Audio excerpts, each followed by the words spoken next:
Hello friends, welcome to my channel. Friends, आज हम blindness की स्लाइड देखेंगे, ब्लाइंडनेस के बारे में स्टडी करेंगे।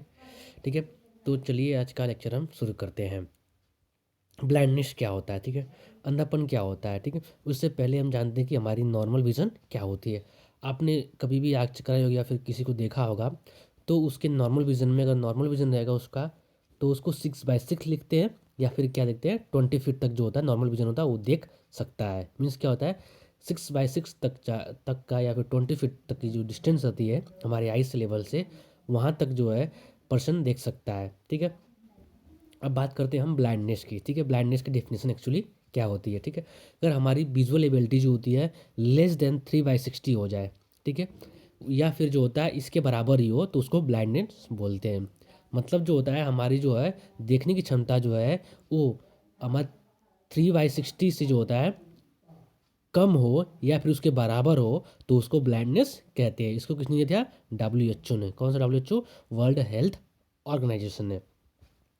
इसकी दूसरी डिफिनेशन की बात करते हैं, inability to count of things at a 3 metre और 10 feet distance in daylight. ठीक है, ये बोल रहा है कि अगर हम कोई भी ऑब्जेक्ट जो होता है उसको हम 3 मीटर, ठीक है, डिस्टेंस पर रखी है या फिर 10 फीट डिस्टेंस पर रखी है और उसको हम देख नहीं पा रहे हैं, उसको काउंट नहीं कर पा रहे हैं, तो उसको हम ब्लाइंडनेस कहते हैं। किसके अकॉर्डिंग? इंडिया के अकॉर्डिंग। इंडिया में कौन है इसका? NPCBI। ठीक है, national programme for control of visual impairment. ठीक है, अब बात करते हैं टाइप्स ऑफ ब्लाइंडनेस की। ठीक है, इसके मैंने बहुत सारे टाइप्स होते हैं। पहला है कलर ब्लाइंडनेस। इसमें क्या होता है, जो पर्सन होता है वो जो होता है रेड और ग्रीन कलर जो होता है उसमें डिफ्रेंशिएट नहीं, मतलब उसमें पहचान नहीं पता है, अदला बदली नहीं पड़ जाता है उसको, वो पहचान नहीं पाता कि ये रेड है ग्रीन है, उसको डिफ्रेंशिएट अलग नहीं कर पाता है कि ये रेड कलर ये ग्रीन कलर है। इसमें पर्सन को जो होता है डिफ्रेंशिएट नहीं हो पाता है रेड और ग्रीन कलर में। इसको हम ट्रू ब्लाइंडनेस नहीं कहते हैं। ठीक है, क्योंकि ये पर्सन को क्या है डे लाइफ में तो पूरी तरह अच्छा तरह दिखता है, ठीक है, अच्छी तरह उसको दिखता है, बस उसको कलर पहचानने में दिक्कत होती है, इसलिए इसको हम ट्रू ब्लाइंडनेस नहीं कहते हैं। दूसरा आता है नाइट ब्लाइंडनेस। नाइट ब्लाइंडनेस क्या होता है, पेशेंट जो होता है रात की कंडीशन, जैसे ही रात होती है, ठीक है, रात में क्या होता है उसको कंप्लीटली दिखाई देना बंद हो जाता है, उसको बोलते हैं नाइट ब्लाइंडनेस। ठीक है, तीसरा है स्नो ब्लाइंडनेस। ठीक है, पेशेंट क्या होता है फिर पर्सन क्या होता है, क्योंकि उसको यूवी लाइट की वजह से जो होता है ज़्यादा एक्सपोज हो जाए, उसकी आँख में जो होता है यूवी रेज जो होती है या फिर लाइट जो होती है ज़्यादा चली जाती है, उसकी वजह से तो उसको ब्लाइंडनेस हो जाए, तो उसको बोलते हैं स्लो ब्लाइंडनेस। फोर्थ है टोटल ब्लाइंडनेस। ठीक है, इसमें क्या है कि इसमें पर्सन को जो होता है डे या नाइट हो या फिर कलर कुछ नहीं, इसमें क्या होता है पेशेंट को जो है कंप्लीटली जो होता है दिखाई नहीं देता है। ठीक है, उसको उसकी रोशनी जो है पूरी तरह गायब हो जाती है। अब बात करते हैं इसके रिस्क फैक्टर की। ठीक है, रिस्क फैक्टर से एक और हम उसके टाइप देख सकते हैं कि पेशेंट के जो होता है, एक बोल सकते हैं कि उसको यूनिलेटरल ब्लाइंडनेस हो सकता है या फिर बाईलेटरल ब्लाइंडनेस। यूनिलेटरल ब्लाइंडनेस क्या होता है, पेशेंट का जो होता है से या तो फिर उसके लेफ्ट आई से दिखाई दे या फिर राइट आई से दिखाई दे, उसको यूनिलेटरल ब्लाइंडनेस बुलाते हैं। ठीक है, और बाईलेटरल ब्लाइंडनेस होता है कि पर्सन को जो होता है उसकी दोनों आंखों से कुछ न दिखाई दे, उसको बाईलेटरल ब्लाइंडनेस कहते हैं। ठीक है, अब इसका रिस्क फैक्टर बात करते हैं, रिस्क फैक्टर क्या क्या हो सकते हैं। पहला पर्सन जो होगा पुअर न्यूट्रिशन लेगा तो उसकी वजह से हो सकता है, प्री मच्योर बर्थ होगा मतलब 37 वीक से पहले होगा तो उसको हो सकता है, पुअर प्रीनेटल केयर उसको जो है केयर उसको प्रीनेटल जब प्रीनेटल वूम में रहता है तो उसको केयर जो पुअर होगा उसकी वजह से हो सकता है, एज की वजह से ही हो सकता है। ठीक है, ये जैसे इंक्रीज होगा हमारी सेल जो होती है डिजनरेट होने लगती है उसकी वजह से होता है, जो वेल्डिंग करते हैं स्टोन क्रशिंग वर्कर होते हैं उनको हो सकता है, जो लो स्टैंडर्ड हाइजीन में रहते हैं उनको हो सकता है, जो कंजक्टिवाइटिस जिसको हुआ था अगर उसको क्योर नहीं कर सकता है, ट्रीटमेंट नहीं करेगा, लंबे समय तक रहने देगा उसको, तो हो सकता है। और रिफ्रैक्टिव एरर जिसको हुआ है और वो अपने आई को लेंसेज को करेक्ट नहीं कर रहा उसको हो सकता है। और जो लो सोशियो इकोनॉमिक जिसमें कम पैसे जो है सोसाइटी में रहते हैं, अपना healthy maintain life style maintain नहीं कर पाता है, पूरा अच्छा न्यूट्रिशन नहीं ले पाता है, तो उसको भी हो सकता है। ये सारे हमारे रिस्क फैक्टर हैं। अब बात करते हैं अब हम इसके कॉजेज़ की बात कर सकते हैं कि कौन कौन से कॉज से हमें ब्लाइंडनेस हो सकता है। पहला मोस्ट कॉज इसका होता है कैटरेक्ट। ठीक है, कैटरेक्ट जो होता है 33% जो होता है वर्ल्ड में जो है ब्लाइंडनेस कॉज करता है, इसको पहले ट्रीट ना किया जाए, सर्जरी ना की जाए तो उसकी वजह से हो सकता है। और 66.6 जो होता है वो इंडिया में जो इसका कॉज होता है। दूसरा है ग्लूकोमा, ग्लूकोमा की वजह से जो था 2% इसके कॉज देखे गए हैं। तीसरा है इन्फेक्टिव डिजीज़, हमें जो कोई भी प्रकार की जो इन्फेक्शन वाली डिजीज़ हुई है आई की, उसको ट्रीटमेंट नहीं कर रहे हैं तो उसकी वजह से भी हो सकता है। फोर्थ है एक्सीडेंट, ट्रामा कंडीशन हो गई जिसकी वजह से हमें ब्लाइंडनेस हो सकता है। पांचवा है डायबिटीज़ मेलाइटस की वजह से हो सकता है, सेकेंडरी कॉज की वजह से डायबिटीज रेटिनोपैथी होगा।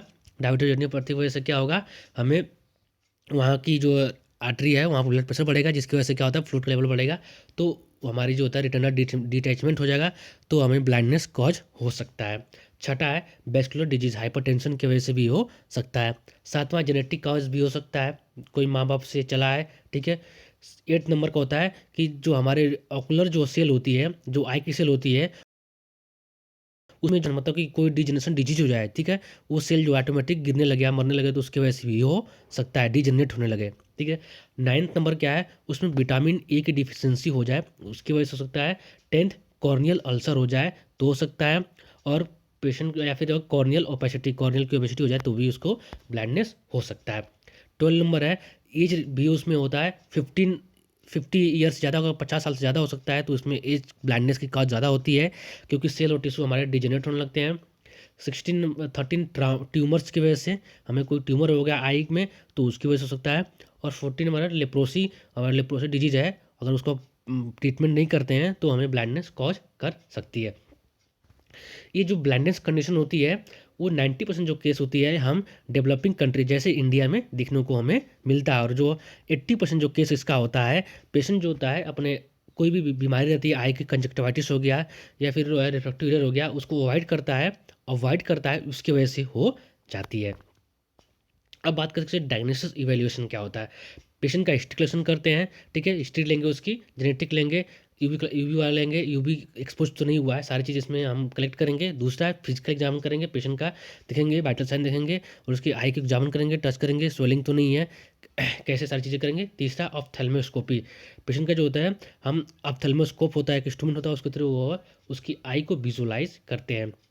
फोर्थ नंबर है स्नेल विजुलाइजेशन, स्नेल चार्ट होता है, ठीक है, जिसके थ्रू जो होता है हम आई के लेवल को चेक करते हैं, कितना डिस्टेंस वो देख सकता है, इसके अकॉर्डिंग हम डिसाइड करते हैं 3/60 ये बोल रहे हैं या फिर 6/6 बोल रहे हैं, इसकी वजह से हम डिसाइड करते हैं। पांचवा है रेटिनोस्कोपी, रेटिनोस्कोपी के थ्रू जो होता है इंस्ट्रूमेंट होता है, हम रेटिना को एग्जामिन करते हैं, देखते हैं।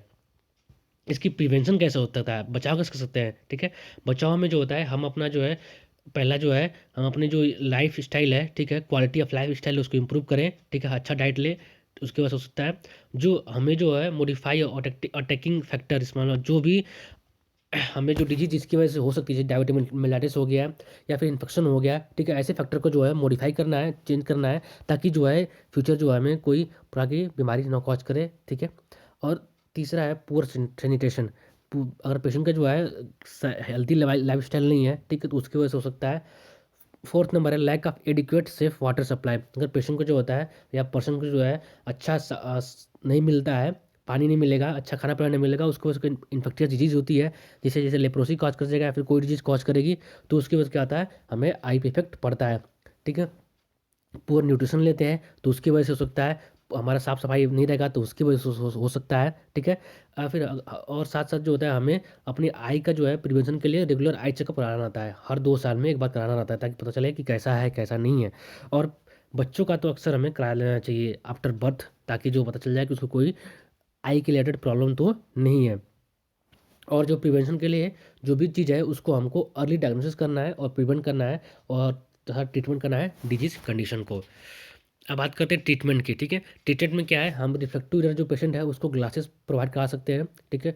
उसको दूसरा है हम उसको गुड न्यूट्रिशन सपोर्ट दे सकते हैं। तीसरा उसको है vitamin A rich diet provide कर सकते हैं, देखिए हरी लिप वाली ग्रीन लीफी वेजिटेबल होगी, और जो हमारा गाजर हो गया, कैरेट हो गया, ये सारी चीज़ें हम उसको प्रोवाइड करते हैं। कैरेट सबसे ज़्यादा मात्रा में प्रोवाइड करेंगे क्योंकि उसमें विटामिन ए ज़्यादा होता है।